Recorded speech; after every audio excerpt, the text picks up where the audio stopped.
மக்கள் வணக்கம். புத்தம் புது காலை நிகழ்ச்சியில் நலமாய் வாழ இன்றைக்கி நம்ம பார்க்க போகிறது பிராணாயாமம். பிராணாயாமம் எதுக்காக பண்ணணும் அப்படின்னாலே, நம்மளுடைய டெஸ்ட்டில் என்ன சொல்லியிருக்கு அப்படின்னா, நம்ம உடலை ஆரோக்கியமாக வச்சுக்கிறதுக்கு நம்ம ஆசனங்கள் பண்ணணும். அதேமாரி நம்முடைய நம்முடைய தீயது நம்ம நிறையா பார்த்திங்கன்னா நம்மளை அறியாமல் நிறைய பாவகர்மங்கள் நம்மளை அறியாத சில தீய பழக்கங்கள்லாம் இருக்கணும். இந்த பழக்கத்தெல்லாம் போக்கணும் அப்படின்னா நம்ம பிராணாயாமம் பண்ணணும். சில பேர் பார்த்திங்கன்னா சில இதில் அடிக்ஷனாக இருப்பாங்க. அந்த அடிக்ஷன்லாம் போக்கணும் அப்படின்னாலே பிராணாயாமம் பண்ண போகணும். அப்போ இந்த பிராணாயாமத்தில் நம்ம இன்றைக்கி முக்கியமாக பார்க்குறது அனுநாசிகா. அனுநாசிகா எதுக்காக பண்ணணும் அப்படின்னாலே, நிறைய பேருக்கு சைனசைட்டிஸ் அப்படின்னாலே என்னென்னா, அந்த மூக்கு நுனியில் பார்த்திங்கன்னா நிறைய பேருக்கு இன்ஃப்ளமேஷன் ஆகும்.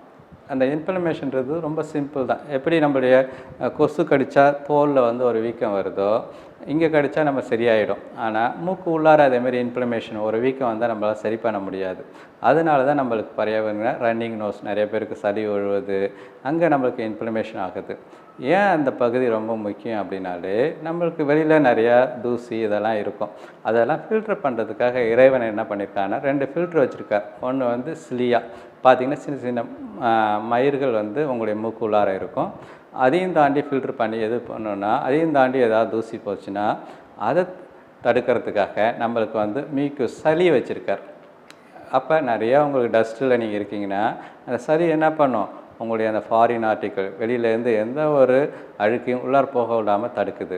அதுக்காக தான் இந்த பிராணாயாமம் பண்ணுறோம். அந்த தடுப்பு, அந்த சென்சிட்டிவிட்டி குறைஞ்சி போச்சு அப்படின்னாலே நம்மளுக்கு சைனசிஸ் வரும். அப்போ அந்த சைனசிஸ் வந்தால் எப்படி போக்குறது, வராமல் எப்படி தடுக்கிறது, அதுக்காக நம்ம இன்றைக்கி பார்க்க பிராணாயாமம் பேர் அனுநாசிகா. நாசிகன்றது நம்முடைய மூக்கு, அணுனா கிளென்சிங். அதை எப்படி நம்ம க்ளீன் பண்ணுறது அப்படின்ற பயிற்சியை நம்ம இன்றைக்கி பார்க்க போகிறோம். நம்ம இப்போ அனுநாசிக பிராணாயாமம் பண்ண போகிறோம். நார்மலாக பார்த்திங்கன்னா பிராணாயாமம், அதாவது யோக பயிற்சிகள், ஆசனாவாக இருக்கட்டும், பிராணாயாமம் பண்ணுறதுக்கும் முதல் விதிமுறை நம்முடைய உணவு உட்கொண்ட பிறகு குறைஞ்சது அந்த இடைவெளி 3 மணி நேரம், 2 அல்லது 3 மணி நேரம் இருக்க வேண்டும்.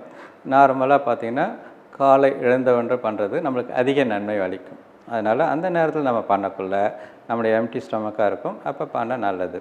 அப்போ இன்றைக்கி நம்ம பார்க்க போகிற பிராணாயாமம் அனுநாசிக பிராணாயாமம்.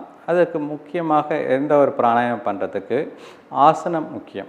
அதில் நார்மலாக பார்த்திங்கன்னா எப்போ நல்லா நம்ம பயிற்சி பண்ண பிறகு பண்ணோம்னா நம்மளுக்கு ஆசனம் நல்லா பத்மாசனம் பண்ணலாம், இல்லை வஜ்ராசனம் பண்ணலாம். இதிலெல்லாம் பார்த்திங்கன்னா உங்கள் முதுகு தண்டு சாதாரணமாகவே நேராக இருக்கும். இப்போ சாதாரணமாக உங்களுக்கு அது பண்ண முடியலன்னா சுகாசனத்தில் உட்காரலாம், அல்ல அர்த்த பத்மாசனம் உட்காந்துடலாம். இப்படி உட்காரக்குள்ள உங்களுக்கு முதுகு தண்டு நேராக இருக்கணும்.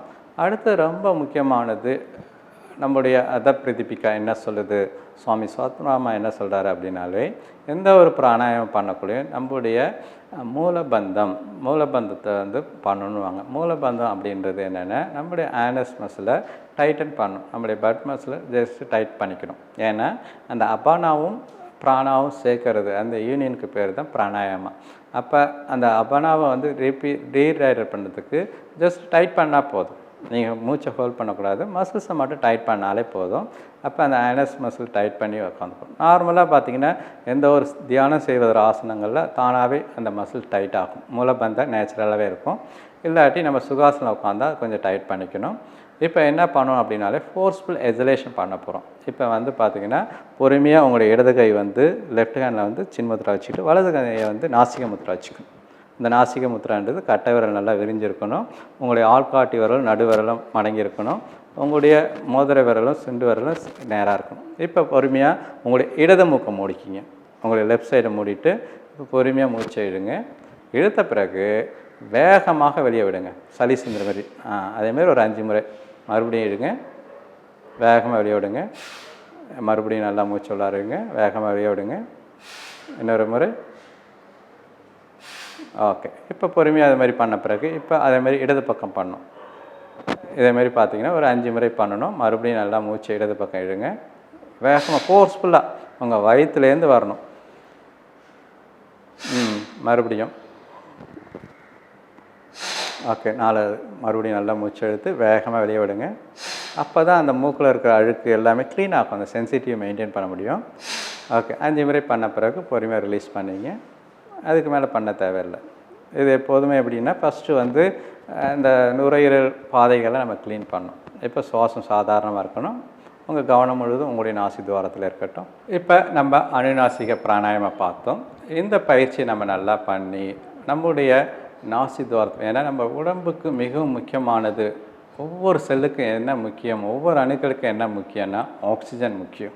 அப்போ அந்த ஆக்சிஜன் நன்றாக இருக்கணும் அப்படின்னாலே அது நம்முடைய சுவாச மண்டலம் நல்லா இருக்கணும். இந்த சுவாச மண்டலத்தில் முதல் உறுப்பு எது அப்படின்னாலே இந்த நாசி துவாரம் தான். அந்த நாசி துவாரத்துக்காக தான் இன்னைக்கு நம்ம அனுநாசிக பிராணாயாமம் பார்த்தோம். இந்த பயிற்சியை நம்ம தினமும் பண்ணலாம். இந்த தினமும் பண்ணக்குள்ள நம்மளுக்கு ஒரு கிளென்சிங் ஆகும். எப்படி வந்து டெய்லி நம்ம குளிக்கிற மாரி இந்த மூக்கை தூய்மைப்படுத்துறதுக்கு இந்த பயிற்சி மிகவும் நன்றாக இருக்கும். ஓகேங்களா? இந்த பயிற்சி தினமும் நம்ம பண்ணுவோம். நன்றி, வணக்கம்.